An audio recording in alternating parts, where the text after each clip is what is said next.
البنت وصاحبتها كانوا ورا باب العماره وبيعملوا حاجات عيب وحاجات قليله الادب. انا بقول لك انا شفتهم في وضع مش كويس البنتين مع بعض، وحتى كمان زعقت لهم وزعقت لبنتك وبنتك جت جري ورايا وقعدت تعيط. بصي انا جايه النهارده علشان احكي لك بصراحه كده مشكله فعلا منغصه عليا عيشتي وحياتي. هو موقف حصل معايا ولكني مرعوبه وخايفه جدا من عواقبه. انا متجوزه الحمد لله من راجل كويس جدا وراجل محترم وحياتي ميسوره وماشيه الحمد لله، ولكن مش احسن حاجه ومش احسن حال خصوصا في الظروف اللي احنا فيها دي. ربنا رزقني وعندي بنت عندها 9 سنين ومعايا ولد لسه 2.5 سنين او 8 شهور. بما اني ما بخرجش الولاد او مش مشتركه لهم في نادي او كده لان ظروفنا ما تسمحش بده، انا بنتي طول الوقت بتبقى قاعده كانت زهقانه وتفضل تعيط لحد ما اتصاحبت على بنت موجوده معانا ومن سكان العماره. فالبنت دي كانت بتيجي وتقول لي يا طنط يعني سيبيها تلعب معايا، هنلعب تحت في المدخل. كنت طبعا في الاول برفض، لكن مع عياط بنتي وزنها الكتير ويا ماما عشان خاطري والله ما هنروح في حته، ده تحت في مدخل العماره وما تقلقيش عليا. مع بصراحه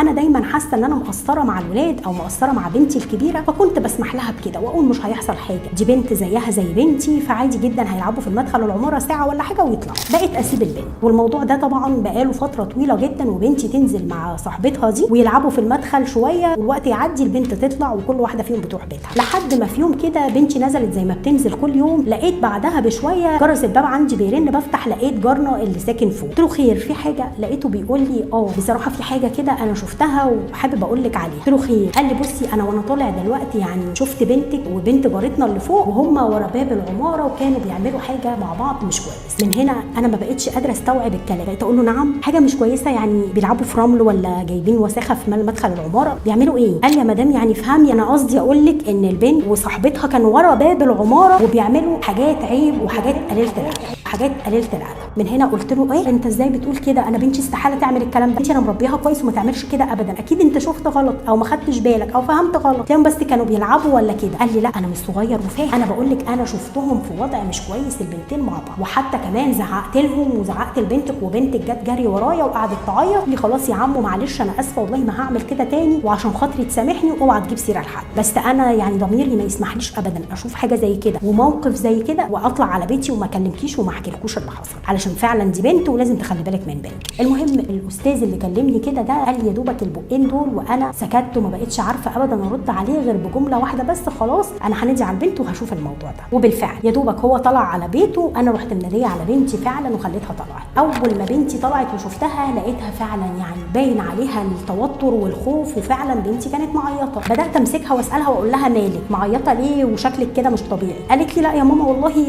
ما فيش حاجه. قلت لها ما تكذبيش عليا وقولي لي مالك انت اهو معيطه، احكي يا بنتي وقولي لي في ايه. بقت تقول لي والله يا ماما ابدا ما فيش حاجه. يا بنت ده انت معيطه. طب يا ماما والله اصل انا وانا بلعب وبجري اتخبطت كده فالخبطه وجعتني فعيطت، هو ده بس اللي حصل. قلت لها وكمان بتكذبي وبتعملي حوارات وبتعملي افلام، كل ده بتكذبيه، احكي وقولي لي. على فكره عمو اللي شافكوا ورا باب العماره خبط عليا وقال لي على كل حاجه، قولي الحق احسن لك بدل ما انت عارفه. بقت طبعا تقول لي والله يا ماما ابدا وما فيش حاجه. قلت لها بقول لك عمو قال انه شافك انت وصاحبتك ورا باب العماره وبتعملوا حاجه مش كويسه وحاجه عيب. طبعا بنتي اتفتحت في العياط وقالت لي يا ماما معلش ويا ماما انا اسفه والله ابدا ما كناش بنعمل كده، ده انا كنت بلعب انا وهي استغمايه وبنستخبى ورا الباب. قلت لها يا سلام، وهو اللي يلعب استغمايه تستخبوا انتوا الاثنين ورا الباب؟ امال مين اللي هيدور عليكم ان شاء الله؟ انت يا بنتي انت بتكذبي وانا عارفه ان انت كدابه. ولقيت نفسي من غير ما اشعر طبعا وبكل عصبيه جريت وجبت الخرطوم بتاع الحمام ونزلت على البنت ضرب، اديتها فعلا علقه موت لدرجه ان جسمها ازرق، واليوم ده مكان الخرطوم علم على جسم بنتي كله. بس بجد ما كنتش لاقيه ابدا اي حاجه اعملها غير كده. انا بعتلك ليه الحوار ده والمشكله بتاعتي دي علشان انا فعلا خايفه ومرعوبه على البنت. السلوك ده انا دلوقتي مرعوبه منه، وفي نفس الوقت انا كمان ما عنديش الجرأه ابدا احكي لباباها اي حاجه، لان باباها اصلا كان رافض وكان دايما يتخانق معايا ويزعق لي ويقول لي بصي انا ما بحبش ابدا البنت تنزل من البيت وان هم يلعبوا في المدخل كده ما ينفعش وغلط. وانا كنت دايما اقول له لا عادي دول بنتين زي بعض ما تسيبهم يلعبوا، يعني انت ولا مشترك في نادي ولا بنخرجهم ولا بنوديهم في مكان وكمان بتحرم البنت ان هي تلعب مع صاحبتها في المدخل، مش هيحصل حاجه. وكتير جدا حصل بيني وبين جوزي الحوار ده، وانا كنت بنزل البنت تلعب واقول له لا سيبها ومالكش دعوه بيها. فانا مش هقدر ابدا احكي لجوزي اللي حصل، لانه انا بس اللي هتلام وانا بس اللي هيتقال لي انت الغلطانه واشربي يا مدام واشربي يا هانم، سبب الفلتان وسبب انت سايبه البنت تلعب مع اي حد. اهو شوفي ايه اللي حصل. وبرده مش عارفه رد فعله مع البنت هيكون ايه او هيعمل في البنت ايه وفيا انا كمان. فعشان كده بعتلك فعلا مشكلتي دي عشان تقولي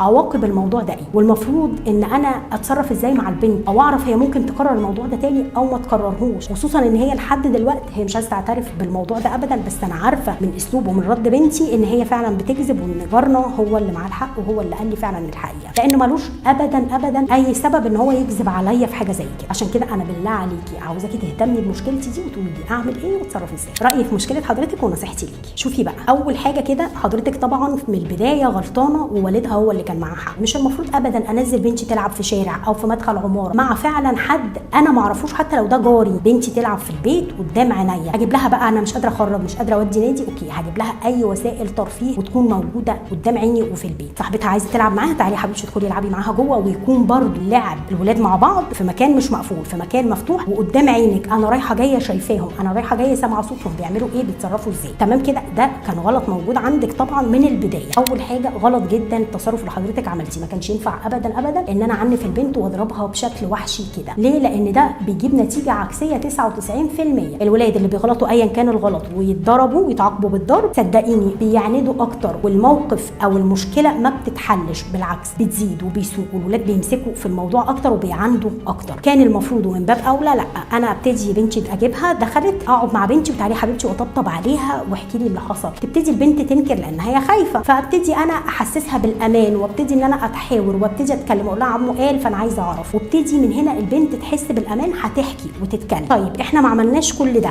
واللي حصل وحضرتك ضربتي البنت ضرب يعني فعلا مبرح، فهنعمل ايه؟ ابتدي بقى دلوقتي صلحي علاقتك ببنتك، ابتدي صلحيها، خديها في حضنك، حاولي تعالجي الموقف اللي انت عملتيه، واقعدي بقى واتكلمي معاها، قولي لها بصي ملهوش لازمه ابدا الانكار، انا عارفه كل حاجه، انا بس يا حبيبه قلبي عايزه اعرفك ان اللي انت عملتيه اول حاجه كده غلط، جسمك المفروض محدش يقرب منه، محدش يشوفه، محدش يلمسه. الكلام ده يا جماعه قلناه كتير جدا للاطفال وهم رايحين بقى مدارس، وهم رايحين عند قرايب، وهم رايحين درس، اي مكان. ما ينفعش يا حبيبتي تدخلي تويلت مع حد، ما ينفعش اغير قدام حد ايا كان الحد ده مين. من وهم صغيرين الموضوع ده بينشأ وبيكبر معاهم. طيب ابتدي بقى قربي من البنت، ابتدي صالحيها، ابتدي اديها الامان، ابتدي فهميها الغلط اللي هي عملته، ده ما كانش ينفع وما كانش ابدا يصح. وابتدي كمان كلميها بربنا وخوفيها من ربنا، ان ربنا كده ممكن يعاقبك، ممكن يخليكي ما تبقيش بنت ناجحه، ممكن يضرك بعد كده في وسط العيله حد يشوفك، يبقى انت البنت اللي مش مؤدبه، والبنت اللي انا ما عرفتش اربيكي. حركي فيها شويه بس بطريقه وباسلوب كويس، وطريقه واسلوب مرتقي، اقعدي اتكلمي معاها، لان النهارده يعني هي عندها 9 سنين، ولكن النهارده الطفل بيبقى عنده 9 سنين ولكنه في ظل العالم المفتوح والموبايلات اللي الولاد بتمسكها، كل حاجه مفتوحه ومتاحه. احنا مش عارفين انهي طرف يعني نشأ الموضوع ده او هو اللي لمح بالموضوع ده، اذا كان بنتك او صاحبتها، ايا كان مين فيهم، الطرفين غلطوا والطرفين غلطانين. ولكن انا بشوف الغلط الاكبر بيبقى جاي من البيت، من الربايه، من الانشاء، من التوجيه، من التربيه. فاحنا لسه البنت سنها صغير، لازم اقيم كل ده. وده كان رايي في مشكله حضرتك. من فضلكم لو اي حد حابب يقول لها اي نصيحه في مشكلتها النهارده، يا ريت كلنا نكتب لها في التعليقات. وارجوكم ما تنسوش لو اي حد عنده اي مشكله ما تترددش ابدا انك تبعتها لنا، لان مشكلتك هنقولها ونعرضها في سريعه بدون ذكر اي اسماء او اي تلميحات. ومن فضلكم ما تنسوش متابعه، لايك، شير، عشان يوصلك مني كل جديد. كانت معكم امينه الزهري.